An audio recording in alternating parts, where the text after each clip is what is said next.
Ibu, bapak, saudari, saudara, rekan-rekan muda, dan adik-adik sekalian dimanapun kalian berada, bertemu kembali dengan saya Romo Tino SSCC di dalam catatan pesiarah. Sebagai orang beriman, hendaknya Anda, saya, serta kita semua percaya kepada Tuhan Yesus Kristus, maka Anda, saya, serta kita semua akan selamat. Tidak hanya kita sendiri, tetapi juga mereka yang ada bersama kita dan yang kita bawa di dalam kemuliaan Tuhan.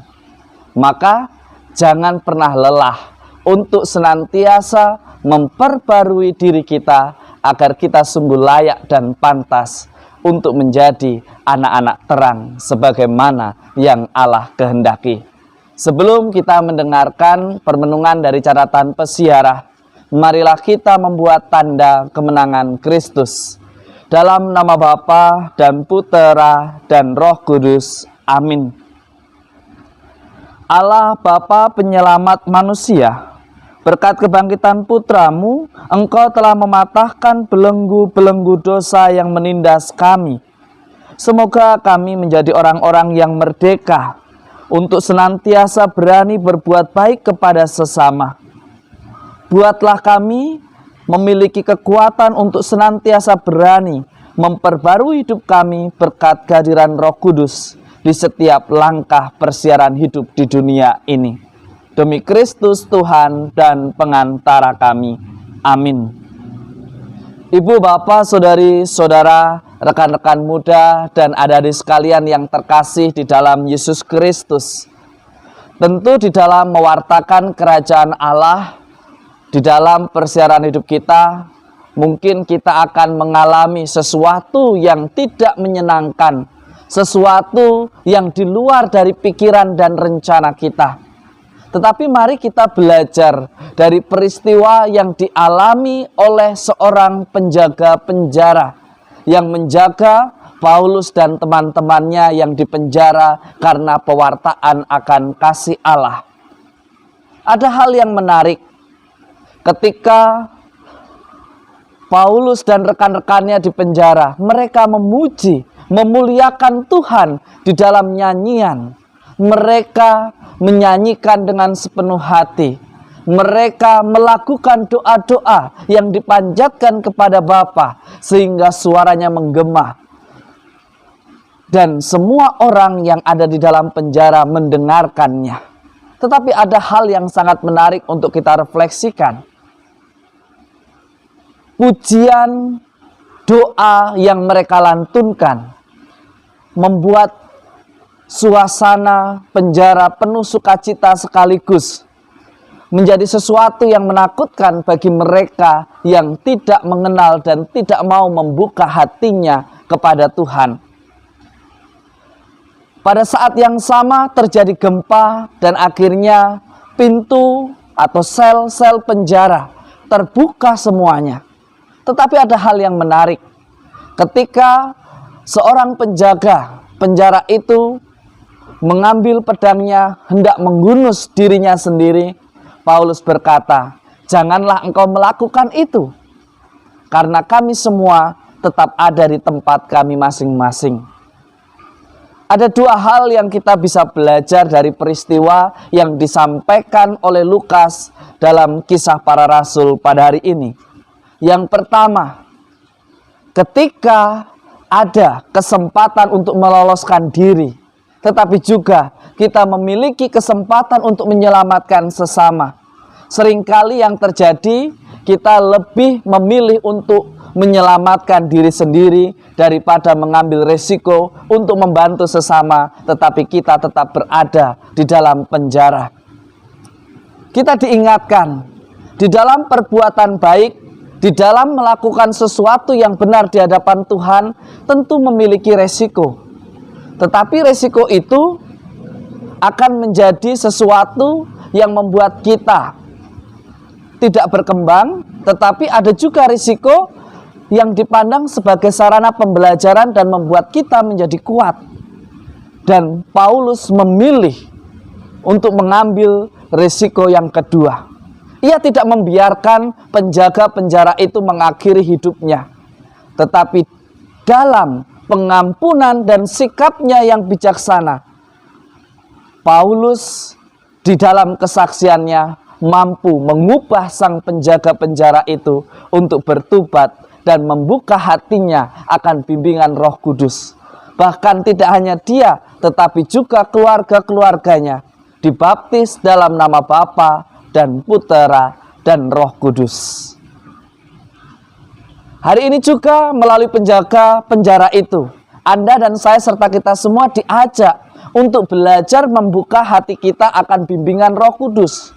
Mungkin caranya tidak seperti yang kita pikirkan, ketemu dengan orang-orang yang kita sukai, bertemu dengan orang-orang yang mampu dan dapat kita andalkan. Tetapi faktanya si penjara ini bertemu dengan orang yang harus ia jaga, bertemu dengan orang yang dia dera karena imannya. Tetapi karena keterbukaan hatinya, kemauan untuk diubah, akhirnya ia menemukan sukacita, tidak hanya dirinya, tetapi juga keluarganya. Di dalam hidup sebagai orang beriman, mestinya kita sebagai manusia mampu melihat sesama kita sebagai tanda nyata akan kehadiran kasih Allah. Dan bukan karena berbeda, karena mereka adalah musuh, karena tidak memiliki latar belakang yang sama, mereka adalah ancaman. Seringkali Tuhan menggunakan mereka untuk mendidik dan membentuk kita menjadi pribadi yang lebih kuat. Poin yang tiga yang bisa kita pelajari. Seringkali kegagalan di dalam hidup atau ketidakmampuan kita untuk mewujudkan apa yang menjadi impian kita membuat kita masuk ke dalam kesedihan yang sangat mendalam. Bahkan kita tidak mampu untuk mengontrolnya. Dan ketika kita kehilangan akal, mungkin kita pun akan mengambil tindakan seperti penjaga penjara itu. Tetapi sangat menarik, ketika dia mau dibantu, ketika hatinya mau terbuka dengan nasihat-nasihat Paulus, ia akhirnya tidak mengakhiri hidupnya, tetapi mau berproses dan dijadikan manusia baru. Ia tidak mempersalahkan dirinya, ia bahkan tidak menghukum dirinya dengan kekhawatiran-kekhawatiran yang ada, tetapi dia membiarkan dirinya dibentuk, diproses, dan menjadi pribadi yang lebih kuat. Seringkali karena ketidakmauan atau kekhawatiran yang berlebihan membuat kita tidak mampu lagi mengontrol reaksi yang ada pada diri kita. Bahkan sebetulnya dunia tidak sekejam seperti yang dipikirkan.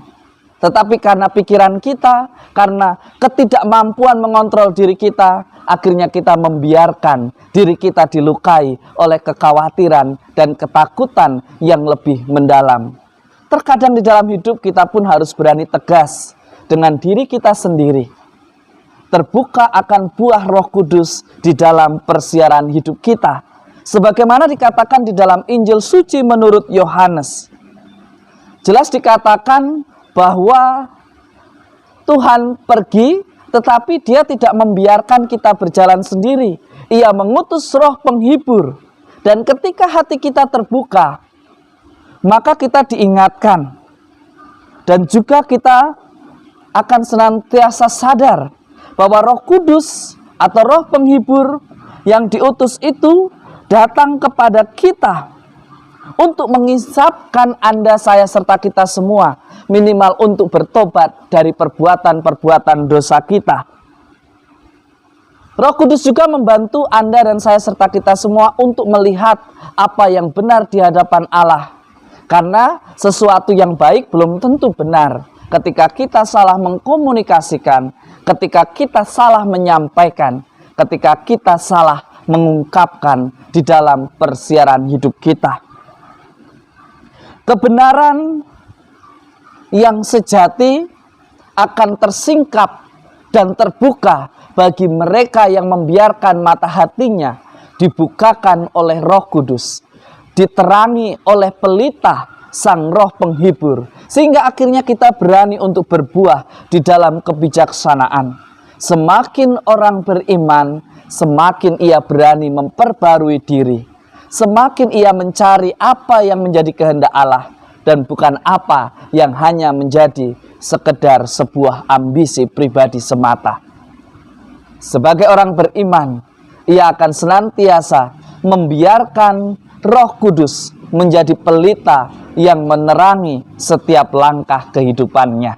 Semoga berkat Tuhan senantiasa melindungi, memberkati dan mendampingi kita semua, Bapa dan Putera dan Roh Kudus. Amin. Kristus harus menderita dan bangkit dari alam maut untuk masuk ke dalam kemuliaannya. Dan Roh Penghibur akan ada dan hadir di dalam hidup kita ketika kita benar-benar mau terbuka dan dibentuk dengan kasih-Nya. Jangan kita terlalu kasihan dengan diri kita hingga akhirnya kita tidak bisa mengontrol reaksi yang ada. Jadilah pribadi yang mau dibimbing, dikuatkan dan diterangi oleh Roh Kudus. Dan jangan biarkan ketakutan, kecemasan, dan kekhawatiran serta ambisi tak teratur menguasai setiap langkah hidup kita. Orang beriman akan terbuka pada penyelenggaraan ilahi dan tak akan pernah membiarkan dirinya dibimbing oleh sebuah ambisi. Selamat beraktivitas, Tuhan memberkati. Amin.